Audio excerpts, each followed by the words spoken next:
जय हिंद प्यारे मित्रों, यूपीएससी प्रीलिम्स फैक्ट में आपका स्वागत है। आज 5 टॉपिक पर चर्चा करूंगा जो आपके सामने स्क्रीन पर हैं, आपको दिख रहे हैं। आइए चलते हैं टॉपिक पर। टॉपिक पर जाने से पहले कल मैंने कौन सी क्लास को पढ़ाया था? सुप्रीम कोर्ट ने 2 ऐप लॉन्च किए हैं, 2 पोर्टल लॉन्च किए हैं। क्या नाम था? पहले का नाम था सुपेस यानी आर्टिफिशियल इंटेलिजेंस आधारित सुप्रीम कोर्ट को सहायता करने के लिए सुपेस पोर्टल लॉन्च किया था। और एक फास्टर सिस्टम से क्या करेंगे? सुप्रीम कोर्ट की जो आदेश, जो निर्णय है, इन्हें तीव्र गति से निचली आदेशों में लागू करने के लिए लागू किया गया था। फास्टर सिस्टम किसने लॉन्च किया? सुप्रीम कोर्ट ने। सुपेस पोर्टल किसने लॉन्च किया? सुप्रीम कोर्ट ने। अब आइए आज के टॉपिक पर चर्चा करते हैं। पहला टॉपिक का नाम क्या है? जम्मू कश्मीर में सुरंगें। तो जम्मू कश्मीर सिर्फ एक ओवरव्यू लेंगे, आप सिर्फ नोट करते रहना कि जम्मू कश्मीर में कौन कौन सी सुरंगें हैं। ऐसे अन्य एग्जामों में और पीसीएस में ये क्वेश्चन पुटअप होने की संभावना ज़्यादा है। आईएएस में कम, पीसीएस में ज़्यादा आने की संभावना है। आइए चलते हैं। आज ये टॉपिक पढ़ाने का उद्देश्य क्या है? क्योंकि हाल ही में केंद्रीय परिवहन और राजमार्ग मंत्री कौन है? नितिन गडकरी। इन्होंने परियोजनाओं, जो नेशनल हाईवे परियोजनाओं की आधारशिला रखी है। कहाँ पर? जम्मू कश्मीर में। और केंद्र शासित प्रदेश में जेड मोड तथा जोजिला सुरंग की समीक्षा की है। इस कारण से चर्चा में आ गया। तो आइए, मैंने सोचा कि आज जम्मू कश्मीर से सारी सुरंगें हैं उनको कवर करेंगे। पहला क्या है? श्यामा प्रसाद मुखर्जी सुरंग। तो कहाँ पर है? जम्मू कश्मीर में है। श्यामा प्रसाद मुखर्जी सुरंग, जिसे कहते हैं चेनानी नसारी सुरंग, कहाँ पर? जम्मू कश्मीर में है। इसका नाम बदलकर क्या कहते? पहले क्या नाम था? पहले नाम था चेनानी नासारी, तो इसका नाम बदलकर क्या कर दिया गया?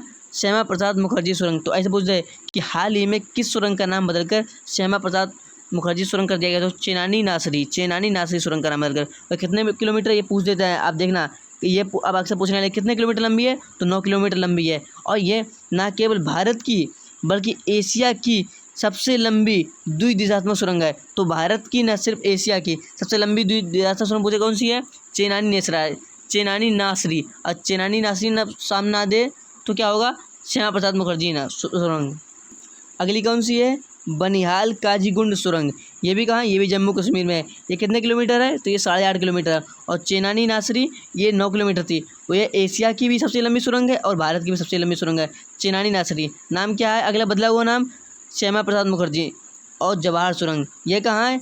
ये बनिहाल सुरंग के नाम से भी जानी जाती है, क्योंकि ये बनिहाल दर्रे पे है। तो ऐसे पूछ दे कि जवाहर सुरंग किस दर्रे पर बनी है? तो बनिहाल दर्रे पर, क्योंकि बनिहाल दर्रा के नाम पर ही इसे बनिहाल सुरंग भी कहते हैं। बनिहाल दर्रे पर बनी हुई है। कितने किलोमीटर है? तो ये 2.85 किलोमीटर, लगभग में 3 किलोमीटर लंबी सुरंग है। और यह सुरंग बनिहाल काजीगुंड के मध्य नेशनल हाईवे 1A पर स्थित है, जिसे नेशनल हाईवे 44 नाम दिया गया है।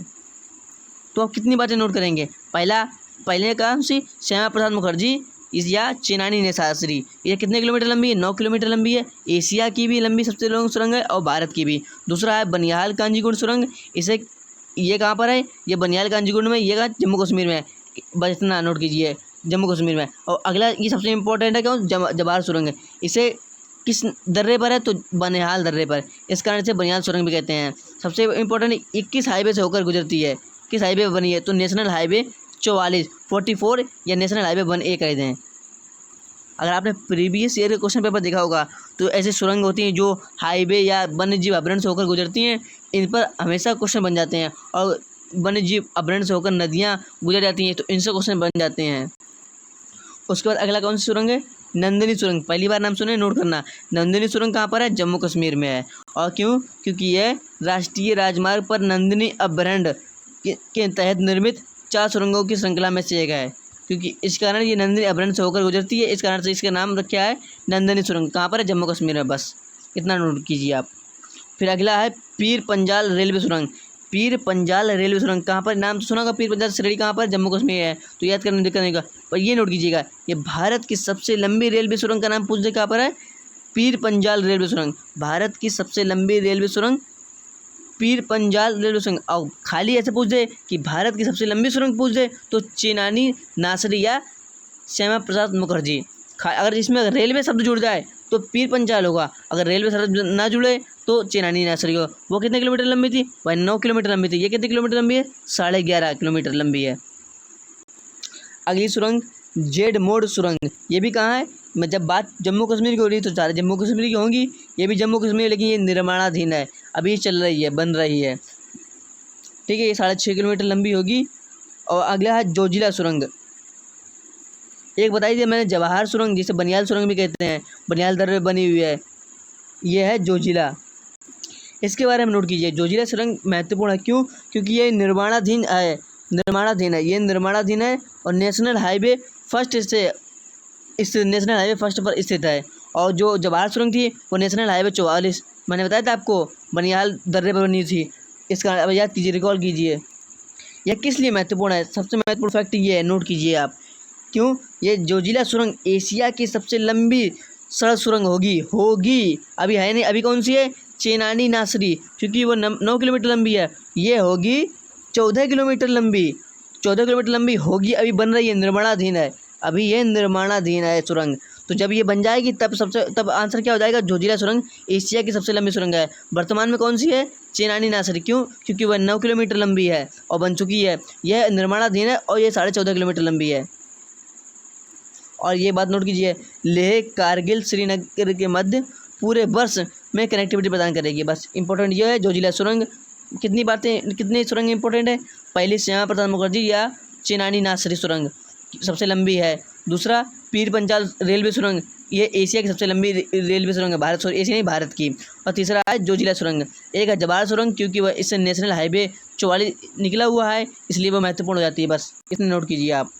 ये भी नोट कर लीजिए, नीलग्रार सुरंग ये कहाँ है? ये भी जम्मू कश्मीर में है, ये ट्विन ट्विप्ट सुरंग है। इतना महत्वपूर्ण है, बस ये नोट कीजिए, आप दिमाग से निकाल लीजिए। नीलग्रार सुरंग ये भी एक जम्मू कश्मीर में है। और अगली है चटरजला सुरंग या चाटरजला सुरंग भी कहते हैं इसे, ये भी जम्मू कश्मीर में है और निर्माणाधीन है। सुरंग जो मैंने आपको बताई है कि जो सबसे लंबी हैं, एशिया में हैं और जिनसे हाईवे होकर निकला है, ये 3-4 सुरंगें महत्वपूर्ण है। बस बाकी इसलिए दिया था कि मिलान में आ जाए तो आप टिक सही करते हैं, इसलिए सारी सुरंगों को नोट कर लिया कि ताकि मिलान में आए कहाँ पर स्थित है, तो इसलिए। अगला टॉपिक क्या है? सांस्कृतिक मानचित्रों पर राष्ट्रीय mission, national mission on culture mapping. यह किस लिए महत्वपूर्ण है? क्योंकि इस मिशन का कार्य इंदिरा गांधी राष्ट्रीय कला केंद्र को सौंप दिया गया है, इसलिए चर्चा में था। तो मैंने सोचा कि इसकी स्थापना बता दूं और इसकी स्थापना बता दूं। अब क्वेश्चन ये पुटअप होगा, ये हिस्ट्री में जुड़ जाएगा। तो सांस्कृतिक मानचित्रण पर राष्ट्रीय मिशन की शुरुआत कब हुई थी? तो 2017 में की थी, इसे नोट कर लीजिएगा। और इंदिरा गांधी राष्ट्रीय कला केंद्र, Indira Gandhi national culture of art की स्थापना कब हुई थी? 1987 में। ये दो नोट कीजिए आप। इंदिरा गांधी राष्ट्रीय कला केंद्र की स्थापना 1987 में और सांस्कृतिक मानचित्रों पर राष्ट्रीय मिशन की स्थापना 2017 में। ऐसा आप स्क्रीनशॉट मार लीजिए। इंदिरा गांधी नेशनल कला केंद्र की स्थापना 1987 में संस्कृति मंत्रालय के तहत एक स्वायत्त संस्थान के रूप में की गई थी। इसका कार्य क्या है? अनुसंधान, अकादमिक खोज और प्रसार के लिए केंद्र के रूप में कार्य करना। आइए अब एक नज़र मार लेते हैं national mission on culture mapping के बारे में। ये क्या है?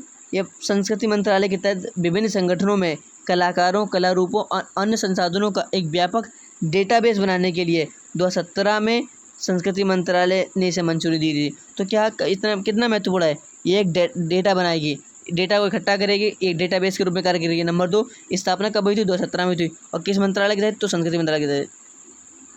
बाकी इसका उद्देश्य आप पढ़ लीजिए, संस्कृति को बढ़ावा देना, इसका संरक्षण प्रदान करना, भारत को छवि को प्रदर्शित करना, ये इसके उद्देश्य में शामिल है। इसमें डेटा मानचित्रण, जनसांख्यिकीय निर्माण और प्रक्रियाओं को अनौपचारिक या औपचारिक रूप प्रदान करना, ये सब क्या है? इसके कार्य हैं। अब आइए एक नज़र मार लेते हैं कला और संस्कृति से संबंधित अन्य भारत सरकार की योजनाएं। तो कला संस्कृति विकास योजना, कला संस्कृति को बढ़ावा देने के लिए वित्तीय सहायता योजना, सांस्कृतिक बुनियादी ढांचे के लिए वित्तीय सहायता योजना, अमूर्त सांस्कृतिक अमूर्त क्या होती हैं? जो हम देख नहीं सकते, जैसे डांस हुआ है, नृत्य हुआ है और अन्य शास्त्रीय संगीत हुए हैं, ये क्या अमूर्त हैं? तो अमूर्त सांस्कृतिक विरासत की सुरक्षा योजना, जो जिसे हम टच नहीं कर सकते हैं, इंटेंजिबल कहते हैं, इंग्लिश में कहते हैं इंटेंजिबल। अमूर्त योजना, अमूर्त जिसे हम देख नहीं सकते हैं। एक भारत श्रेष्ठ भारत, ये सब क्या है? संस्कृति मंत्रालय की ये परियोजनाएं हैं। अगला क्या है? Rajaji tiger reserve. कहाँ पर है? उत्तराखंड में। इसे नोट कीजिए। इसलिए मैंने जो इसे क्यों शामिल किया, अभी हाल ही में सुप्रीम कोर्ट ने एक समिति गठित की थी जिसमें राजा जी टाइगर रिजर्व के पास जो 4.5 किलोमीटर का सड़क क्षेत्र का विस्तार की दिया था इस कमेटी ने, तो इस पर सवाल उठाए गए हैं। तो ये चर्चा में आ गया, तो मैंने तो बता दिया आपको कि राजा जी टाइगर रिजर्व कहाँ पर है। कहीं आपको देखने मिलेगा कहीं कहीं यूपी लिखा होता है, जो गलत है। यूपी नहीं, ये उत्तराखंड में है, क्योंकि उस समय ये यूपी का भाग था, तो इसलिए बहुत से एग्जाम, बहुत से कॉपियों में आपको यूपी मिलेगा, लेकिन नहीं, ये उत्तराखंड में है। अब आइए एक नज़र मार लेते हैं राजा जी टाइगर रिजर्व के बारे में। कहाँ स्थित है? उत्तराखंड। उत्तराखंड के शिवालिक श्रेणी में स्थित है और इसे राजा जी नेशनल पार्क का हिस्सा है। राजा जी टाइगर रिजर्व का घोषित किया गया अभी 2015 में से, तो लिखा हुआ है 2015 में से टाइगर रिजर्व घोषित किया गया है। ये देश का 48वां टाइगर रिजर्व है। वर्तमान में देश में कितने टाइगर रिजर्व हैं? तो कुल 52, और 52 का कौन सा है? तो रामगढ़ बिसदारी। ये कहाँ पर है? ये आप हमें कमेंट में बॉक्स में बताएंगे। रामगढ़ बिसदारी टाइगर रिजर्व कहाँ पर है? स्थित है। और इसका नाम कैसे पड़ा? तो ये एक प्रसिद्ध कहानी है। क्या, कौन सी कहानी है? कि इसका प्रसिद्ध स्वतंत्रता सेनानी सी राजगोपालाचारी के नाम पर इसका नाम रखा गया, क्योंकि उन्हें सी राजगोपालाचारी को राजा जी नाम से जाना जाता था, इस कारण से इसका नाम राजा जी नेशनल पार्क पड़ा है। उस समय ये उत्तर प्रदेश में थे, उत्तर प्रदेश के मुख्यमंत्री रह चुके हैं। सॉरी, ये मुख्यमंत्री नहीं, इनकी जगह थे जीवी पंत, गोविंद बल्लभ पंत, जो उनके सामने उनके नाम पर एक झील है, गोविंद सागर झील, उत्तर प्रदेश में, तो उस झील का याद आ गया था। तो ये नहीं है, ये अलग है। सी राजगोपालाचारी अलग हैं और गोविंद बल्लभ पंत अलग है, जीवी पंत। अब आइए बात उत्तराखंड की हुई है, तो उत्तराखंड के अन्य रिजर्व देख लें, अन्य टाइगर रिजर्व। तो पहला कि इसके भारत का पहला राष्ट्रीय उद्यान कौन सा नाम है? जिम कॉर्बेट नेशनल पार्क, ये भारत का पहला है। इसे हेमिस राष्ट्रीय उद्यान के नाम से भी जाना जाता है। और फूलों की घाटी राष्ट्रीय उद्यान कहाँ पर है? पता आपको बात उत्तराखंड की, तो उत्तराखंड में। नंदा देवी नेशनल पार्क कहाँ पर? उत्तराखंड में। नंदा देवी नेशनल पार्क और फूलों, इन्हें कंबाइंड रूप से यूनेस्को के वर्ल्ड हेरिटेज साइट में शामिल किया गया है, विश्व धरोहर सूची में शामिल किया गया है। और गोविंद पशु विहार, ये नोट कीजिएगा, क्यों? क्योंकि बिहार लिखा हुआ है और इसमें बिहार ऑप्शन दे देगा, आप समझिए बिहार में है, नहीं, बिहार में नहीं है। ये गोविंद पशु विहार, ये कहाँ पर है? उत्तराखंड में है, क्योंकि पहले ये गोविंद क्या नाम, क्या गोविंद बल्लभ पंत के नाम से है, और ये उस समय उत्तर प्रदेश का हिस्सा था, तो इसके नाम पर पड़ा हुआ है ये। और गंगोत्री राष्ट्रीय उद्यान, ये भी बता दो आपको। और नंदौर वन्यजीव अभयारण्य उत्तराखंड में। अगली है स्कीम, कौन सी स्कीम है? सौभाग्य योजना। इंपॉर्टेंट है, इस स्कीम पर क्वेश्चन प्रत्येक वर्ष आते हैं। आपने अगर प्रीवियस ईयर का 2015 या 16 में आया था उदय योजना, यह उदय योजना है। उदय योजना का संबंध किससे था? तो ये टेलीकॉम वितरण कंपनी से संबंधित था, बिजली क्षेत्र से, तो उसी से संबंधित ये योजना है। और आपने प्रीवियस ईयर क्वेश्चन देखेंगे तो इसी से मालूम पड़ता है कि आगे यूपीएससी कौन सा क्वेश्चन पूछ सकती है, तो यह क्वेश्चन आने की संभावना ज़्यादा है। पीसीएस में तो आने की सबसे ज़्यादा संभावना है, 90% है। यूपीएससी में 50% रहता है इसे स्कीम पर चांस।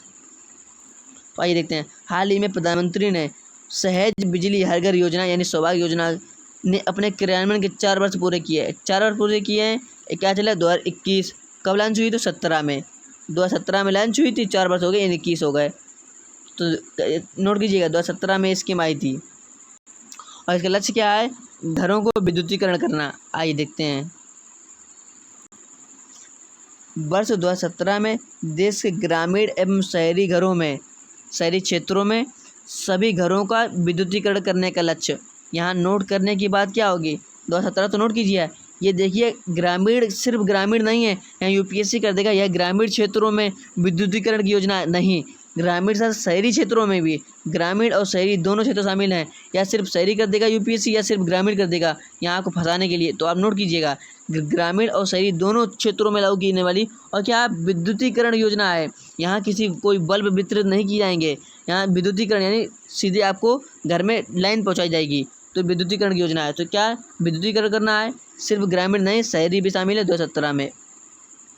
जो मैं बताता हूँ अपने अनुभव से बताता हूँ कि कहाँ कहाँ ये जहाँ गोला लगाता हूँ इसे नोट कीजिएगा, ये जरूर बड़े बड़े अक्षरों में लिखिए, या फिर नोट्स बनाते समय आप इनको भी गोला कर लीजिए, ताकि आप नोट्स पलटते ही आपके इन पर फोकस जाएगा। ग्रामीण, शहरी 2017 और विद्युतीकरण लक्ष्य। उद्देश्य क्या है? Mile connectivity, last two mile connectivity मतलब अंतिम बिंदु तक कनेक्टिविटी के माध्यम से देश में सार्वभौमिक घरेलू विद्युतीकरण लक्ष्य है।